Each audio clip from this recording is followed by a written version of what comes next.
Chapter 4. Following the Money. During the daylight hours, Marie arranged for clothes, meals, maps, and newspapers. She also drove the stolen car 15 kilometers away and left it, returning by taxi. Bourne used the time for rest and exercise to strengthen his damaged body. While they were together, they talked, shyly at first, with many pauses and silences. Looks passed between them, and quiet laughter, and slowly they began to feel comfortable with each other. Marie, Bourne learned, had first studied history, but had then realized that most of history was shaped by economic powers, and so her future as an economist was decided. Marie questioned Bourne, examining the little he knew, trying to explain the holes in his knowledge. "When you read the newspapers," she asked, "what's familiar?" "Almost everything.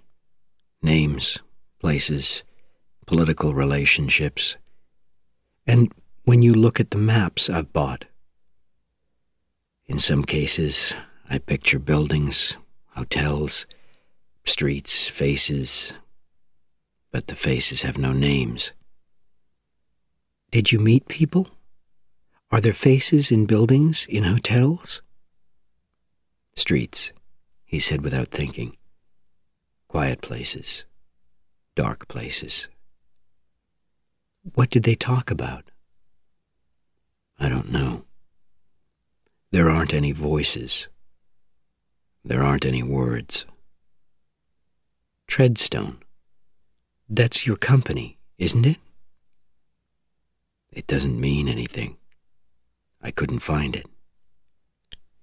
"It could be a part of a company that buys other businesses secretly.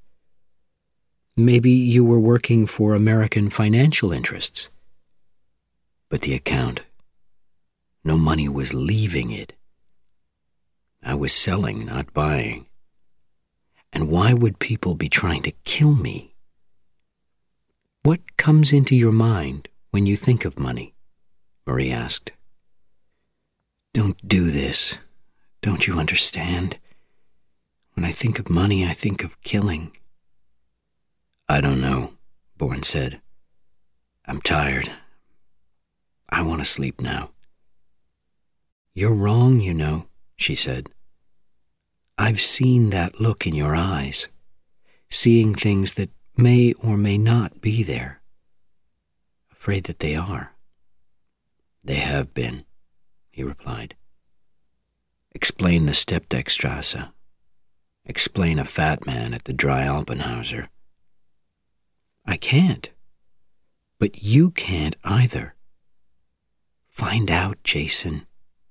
Find out." "Paris," he said.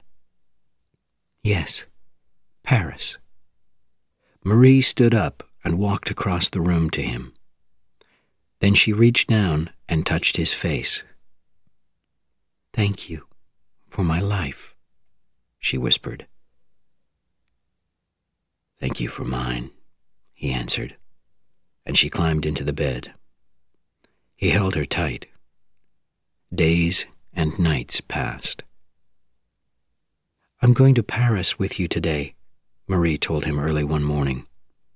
"I can do things for you that you can't do yourself. You don't know enough about money and financial organizations. I do, and I have a position with the Canadian government, so I can get information and protection. But at the first sign of violence, I'll leave. I don't want to become a problem for you." There was a long silence. Finally, Bourne said, "Why are you doing this?" "I believe in the man who almost died for me," she answered. "I accept," he said, reaching for her. "I shouldn't. But I need that belief very badly." I want to contact Peter, a friend of mine, Marie said. If there is a Treadstone 71 in a big company somewhere, he'll find out. I'll phone from a payphone in Paris and ask him to call me back. And if he finds it, do I contact the company? Yes, very carefully, and through another person. Me, if you like. They haven't contacted you in 6 months. All that money was left in Zurich, untouched. Have they walked away from you? Do they think you've become part of something illegal that would make them look guilty too? But whatever we learn about Treadstone, Bourne said, men are still trying to kill me, and I don't know why. I have to know why someone named Carlos will pay for my corpse. Marie stared at him in shock. What did you just say? She asked. The name, Carlos? That's right. In all this time, you've never talked about him. Bourne looked at her, trying to remember. She was right. He hadn't. Why not? Had he tried to block the name from his mind? Does Carlos mean something to you? My God. You really don't know, Marie said, studying his eyes. He's an assassin, a man who's been hunted for 20 years or more. He's believed to be responsible for killing between 50 and 60 people, mostly politicians and army officers. No one knows what he looks like, but it's said that he works from Paris. Bourne felt a wave of coldness spread through his body. After separate flights to Paris, they had an arrangement to meet in a small hotel. First, though, Bourne visited the Sorbonne Library. I read the newspapers. 6 months ago, a man was killed. Those were the words of the fat man in Zurich. Bourne counted back 6 months and collected newspapers for the 10 weeks before that. Then he fingered through them quickly, page by page. Nothing. He returned the newspapers and took the ones for 4 and 5 months ago. More turning of pages. And then he found it. Ambassadeur Leland est morte à Marseille. He felt an explosion of pain hitting him between the eyes. His breathing stopped as he stared at the name. Leland. He knew it. He could picture the face. He read, American Ambassador Leland had been killed by a single shot from a high-powered gun. He had been in France asking the French government not to sell fighter planes to Africa and the Middle East. It was believed that he had been killed as a warning. The buyers and sellers of death were unhappy with his visit. The assassin was without doubt paid a lot of money. Bourne closed his eyes. How could he know what he knew if he was not that assassin in Marseille? He could not meet Marie now. She had been wrong, and his worst fears were real. He looked at the date of the newspaper, Thursday, August 26th. Something was wrong. Washburn had told him again and again, trying to help him remember. You were brought to my door on the morning of Tuesday, August 24th. He was not in Marseille on the 26th. He had not killed Leland. Filled with happiness, he looked at his watch. It was time to find Marie, to reach her and hold her, and tell her that there was hope. In the room of their small hotel, Marie changed Bourne's hair color from dark to fair, and he put on thick brown glasses. They formed a plan, and then went to the bank where Bourne's money was now sitting. Marie went inside, while Bourne stayed outside at a payphone.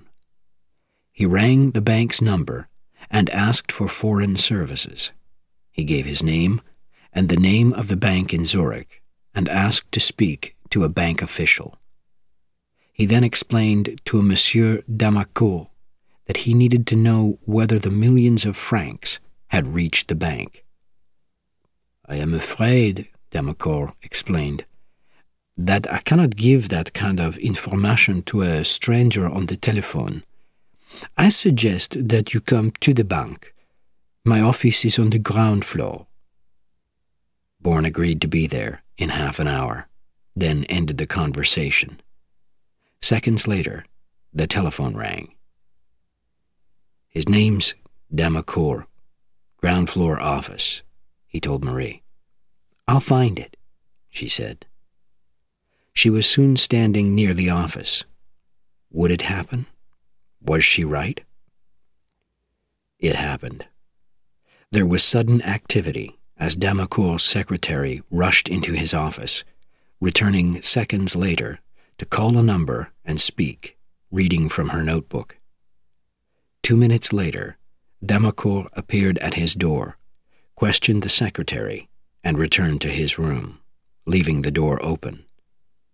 Then another man arrived with a small black case and entered the room. A light appeared on the secretary's telephone. Damacourt was making a call. Jason Bourne's account had secret instructions with it. The phone call had been made. From his position at the payphone, Bourne saw 3 men hurrying up the street to the bank, and one of them he had seen before, in Zurich. Bourne phoned the bank again and explained that his plans had changed. He had to go to the airport and fly to London. Monsieur Damacourt should keep the account information in his office. Bourne would visit him the following day. At the end of the working day, Marie pointed out Damacourt as he left the bank, then returned to the hotel.